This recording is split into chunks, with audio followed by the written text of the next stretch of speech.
Salut les amis. Sous le soleil brûlant du Texas sur l'autoroute 83, la circulation a ralenti au minimum. Mais le retard n'a pas été causé par un accident ou une construction, mais par quelque chose de beaucoup plus petit et plus surprenant. Le petit lynx, désespéré et déterminé, se tenait au milieu de la route, refusant de bouger. Les voitures s'arrêtèrent, les conducteurs la regardèrent et l'officier Sarah Winters, une patrouilleuse expérimentée, elle est arrivée et a constaté que cet endroit était à la fois déroutant et alarmant.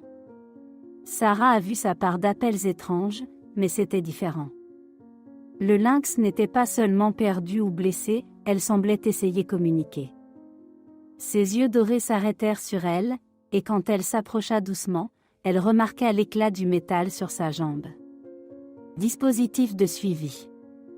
Son cœur battait frénétiquement.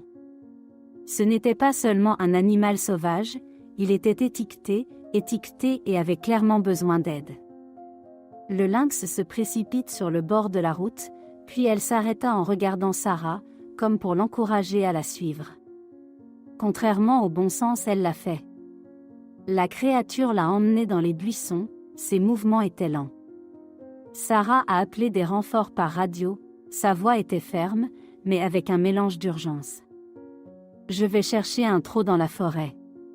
Il est étiqueté et se comporte, bizarrement. Je demande de l'aide à la faune. Le lynx l'a conduite plus profondément, se frayant un chemin à travers le sous-bois jusqu'à ce qu'ils atteignent un petit clairière. C'est là que Sarah a pris son souffle.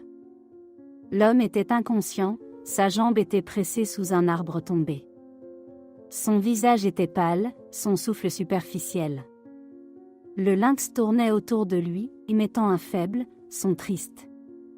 Sarah se précipita vers l'homme, vérifiant son pouls. Il était vivant, mais à peine réussi. Après avoir appelé une ambulance, elle a remarqué un homme à proximité. À l'intérieur, il y avait un bloc-notes rempli de dessins de lynx, de notes sur leur comportement et leur nom, Dr Robert Whitley, biologiste de la faune. Lynx Nova, comme elle l'a appris plus tard, était une partie de son programme de réhabilitation.